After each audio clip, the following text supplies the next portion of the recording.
नमूद करतो, ओव्हररूल करण्याचा अधिकार पूर्णपणे कॅबिनेटचा आहे.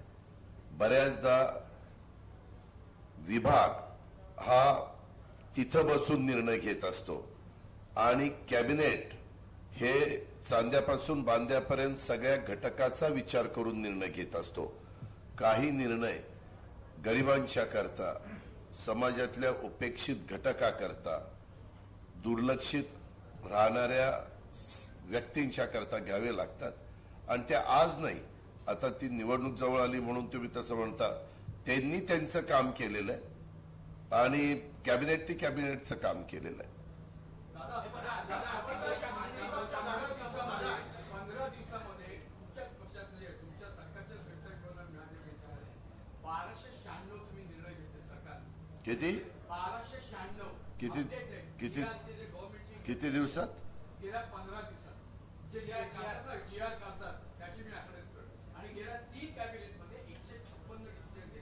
तुम्ही म्हटलं ते बरोबर आहे की फायनान्स डिपार्टमेंट त्याचं ओपिनियन देतं, कॅबिनेट ओव्हररूल्स, पण एकूणच सत्ताची चर्चा होती की आपलं फायनान्शियल फिस्कल डिफिसिट वाढत चाललंय, कर्जाची एकूण जे 8 कोटी 9 कोटी का असेल ते वाढत चाललेलं आहे, ते 3%च्या लिमिट पाहिजे. ऍज अ फायनान्स मिनिस्टर तुम्ही अजूनही अशी शाश्वती देऊ शकता का की अजून जे सरकार किंवा आपलं जे महाराष्ट्र आहे which is well within limit आणि हे जे कुठलंही सरकार येईल त्याला हे आपण अत्यंत पद्धतशीरपणे टॅकल करू शकतो? होय, त्याचं कारण असं आहे की ह्या वर्षभरात या फायनान्शियल इयरमध्ये 2 वर्ष 2 महिने लोकसभेच्या आचारसंहिता आणि त्या सगळ्या गडबडी, 2 महिने विधानसभेच्या आचारसंहिता आणि त्या सगळ्या गडबडी ह्याच्यामध्ये, कारण आचारसंहिता जरी 35 दिवसाची असली तरी ते संपल्यानंतर काही काळ ते पुढचे जातातच आणि ते 4 महिने ज्यावेळेस तुमचे वाचतात त्यावेळेस 12 महिन्याचा खर्च तुम्हाला 4 महिन्याची बचत होते. बऱ्याचशा ठिकाणी काही वेळेस आपण सांगून देखील तिथं तेवढी पैसे खर्च केले जात नाही आणि ह्या सगळ्याचा विचार करून मी ह्या अर्थसंकल्प सादर केलेला आहे. मी आपल्याला विश्वास देऊ इच्छितो की उद्याच्या काळामध्ये एकदा या निवडणुका झाल्या तरी देखील व्यवस्थितपणे राज्याचा आर्थिक गाडा पुन्हा नेण्याच्या करता आम्ही यशस्वी होऊ.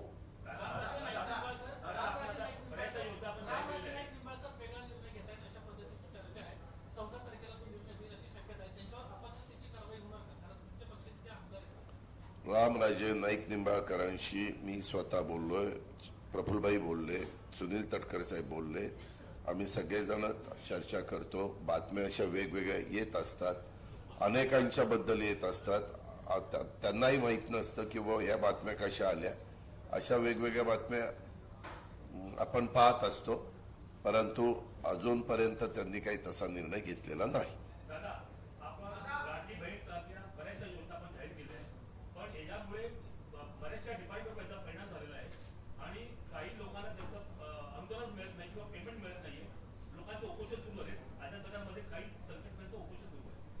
कुणाचं?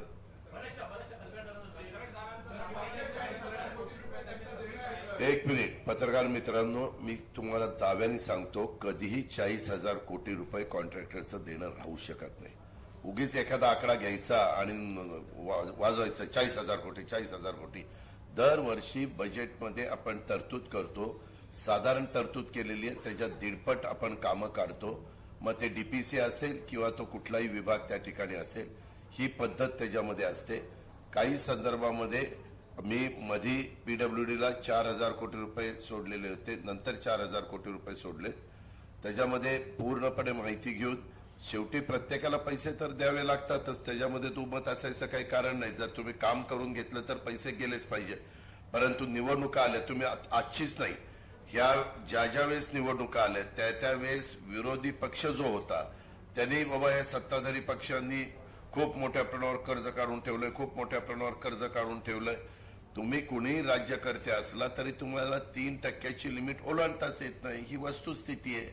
तुम्हाला माहिती असेल, मी एक उदाहरण देतो. मधल्या काळामध्ये केरळ सारख्या राज्यांनी अशाच पद्धतीनं त्यांना 3% पुढे जाऊन दिलं नाही, ते सुप्रीम कोर्टात गेले. सुप्रीम कोर्टाला सेंट्रलने सांगितलं की बाबा हे लिमिट काही केरळ काहीतरी वेगळं राज्य आहे म्हणून नाही, सगळ्यांना सारखाच न्याय असतो. ह्यांनी आर्थिक शिस्त पाळली नाही, त्याच्यामुळे ते 3% पुढे त्यांना जावं लागतं. त्यांचे पगार थांबलेले होते. मग सुप्रीम कोर्टाने सांगितलं ठीक आहे, पगारापुरते त्यांना 10,000 कोटी रुपये उचलायला परवानगी द्या. आणि त्यांनाही झापलं, त्यांनाही सांगितलं की आता ह्याच्यात तुमचं पुन्हा अर्थचक्र जागेवर आणा.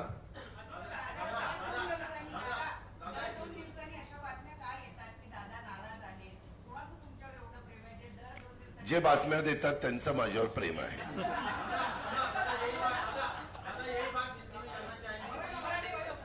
अरे ताबऱ्या, आता मराठी भाषेला अभिजात भाषेचा दर्जा दिला, काय हिंदी चाललं, पहिला मराठी.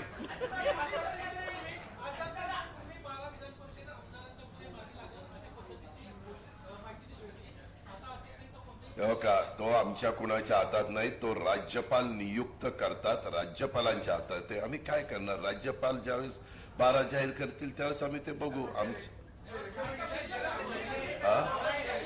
ते देऊन खूप वर्ष झाली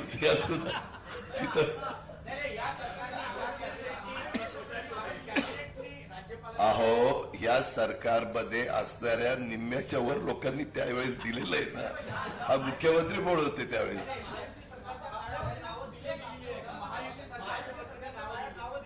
का तुम्ही फार त्याच्याबद्दल प्रश्न विचारू नका. त्याच्यात एकही पत्रकाराचं नाव नाही. कशाला एवढे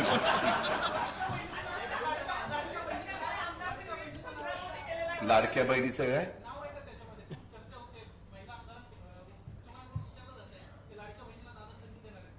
हो का, सगळ्यांना शेवटी काय, तुम्हाला पुढे जायचं म्हणलं तर वेगवेगळ्या क्षेत्रातल्या मान्यवरांना संधी त्या ठिकाणी द्यावी लागते. आणि त्याचा विचार ज्यावेळेस तो निर्णय घ्यायचा त्यावेळेस जरूर वरिष्ठ घेतील.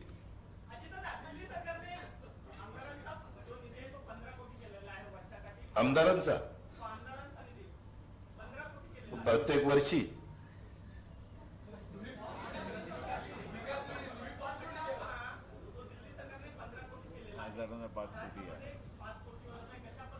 अहो, माझ्या माहितीप्रमाणे लोकसभेला खासदारांना 5 कोटी आहे. 6 विधानसभा मतदारसंघ आपले येतात. दिल्ली एवढं आहे. आणि दिल्लीचा खर्च त्यांच्या म्हणजे त्यांचं उत्पन्न पण चांगलं, त्याबद्दल दुमत नाही, त्याकरता त्यांनी दिलेलं आहे. आम्ही जरी 5 कोटी निधी, मला खरं तर दरवर्षी वाढवायचं होतं 1-1 कोटीनी, परंतु नंतर मध्ये मी जरा म्हणजे सरकारच्या बाहेर होतो. परंतु 5 कोटी दिलेला असला तरी वेगळ्या मार्गाने आम्ही त्या त्या विधानसभा मतदारसंघात भरघोस निधी दिलेला आहे.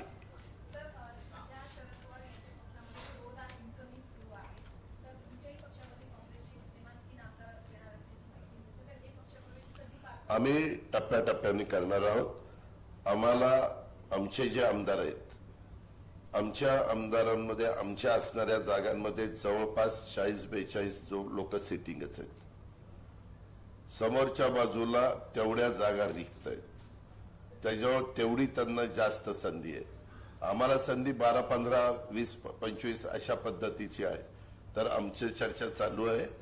ज्यावेळेस एकदा आम्हाला कळेल की ही जागा बीजेपी, ही जागा एनसीपी, ही जागा शिवसेना, त्यावेळेस या गोष्टी आपल्याला पाहायला मिळतील.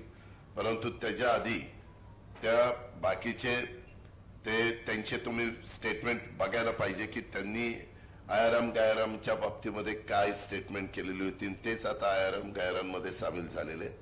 निवडणुका जवळ आल्या तर अशा प्रकारच्या घटना घडतात. तुम्हाला आठवत असेल 2014 साली देवेंद्रजींनी पण अनेक लोक काँग्रेस आणि राष्ट्रवादी काँग्रेसची ह्याच एवढ्याच परिसरामध्ये प्रवेशाचा दणका चाललेला होता. त्याच्यामुळं शेवटी जनता जनार्दन महत्वाचं असतात का, नेते पण महत्वाचे असतात.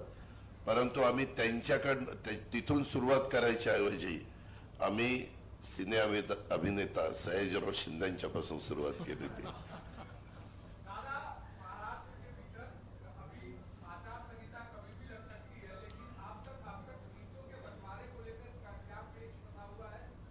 कुछ नहीं फंसा हुआ, सब ठीक ठाक चल रहा है, सब ठीक ठाक चल रहा है. काय आमच्या तिघांच्या मनात येईल त्यावेळेस होईल.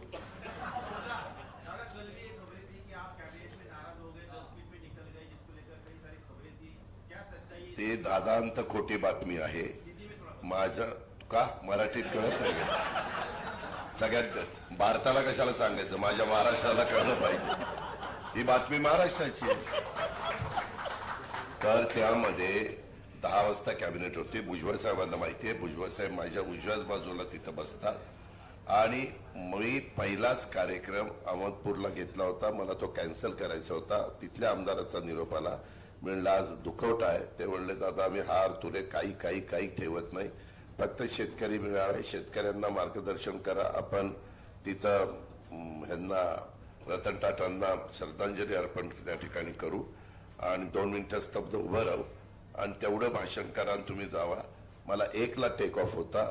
मी 10 ला तिथं पोहोचलेलो होतो. आपण तिथं डायरी आहे किती वाजता अजित पवारांना आणि किती वाजता गेला.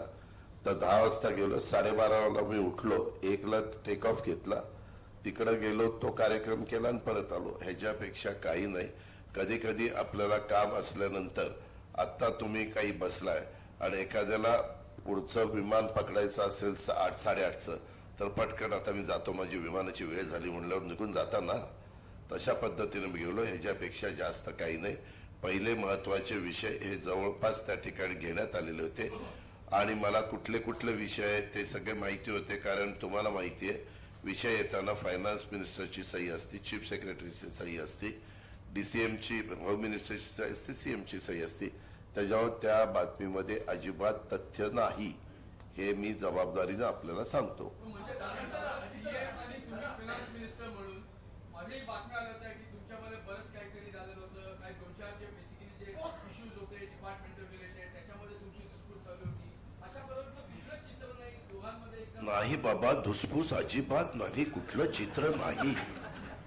म्हणजे all is well. All is वेल.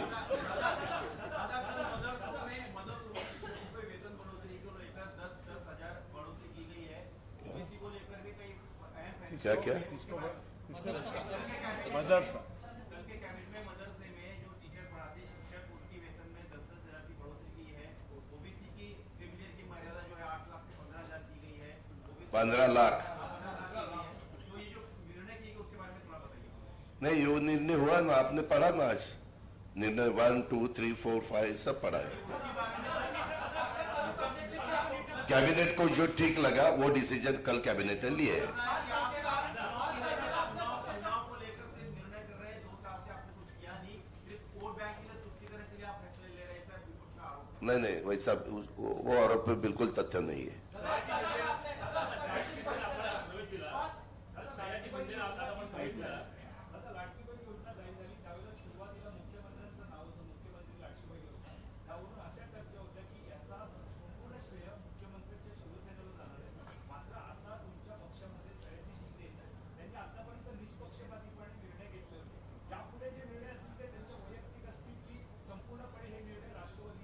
कुणाचे?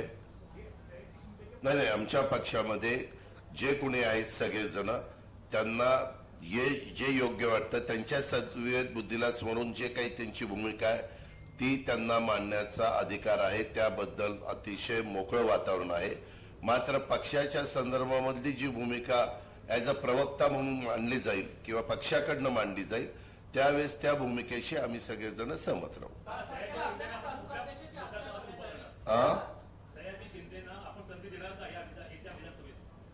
त्याच्यामध्ये त्यांना पहिल्यांदा स्टार प्रचारक म्हणून संधी देणार आहोत.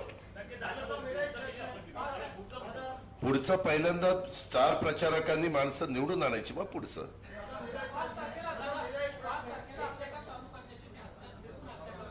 होय,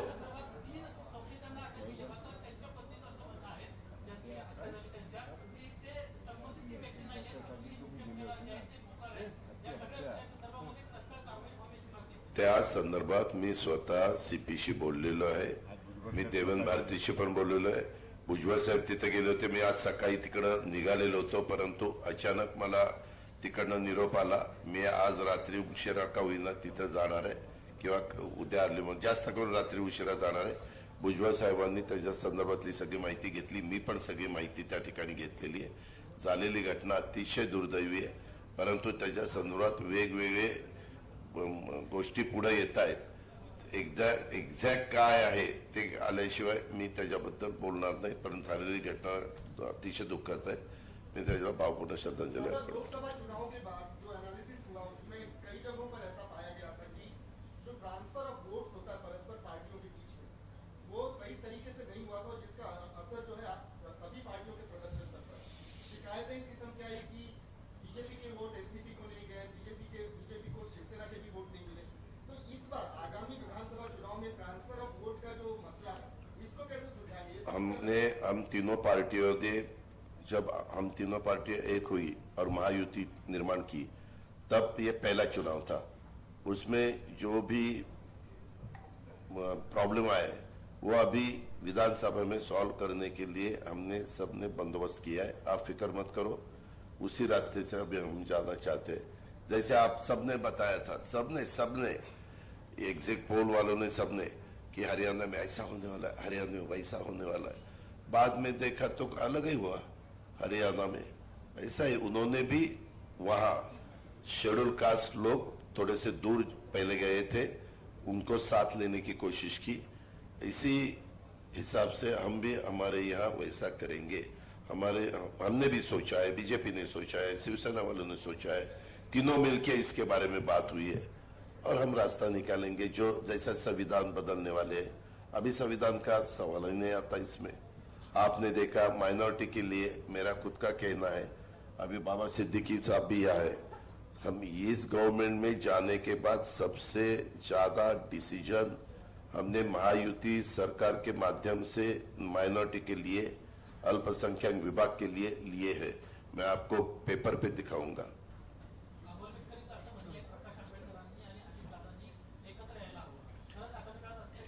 त्यांचं ते म्हणणं आहे. आम्ही सगळे मिळून ठरवू ना काय करायचं ते. त्या संदर्भात कुणाकुणाची वेगवेगळी मतं असतात, ते बोलून दाखवतात. परंतु पक्ष हा सगळे मिळून आम्ही सामुदायिक पद्धतीने त्याबद्दलचा निर्णय घेतो. धन्यवाद. ओके, धन्यवाद. स्टे बोर्डाचा आस्वाद सर्वांनी घ्यावा.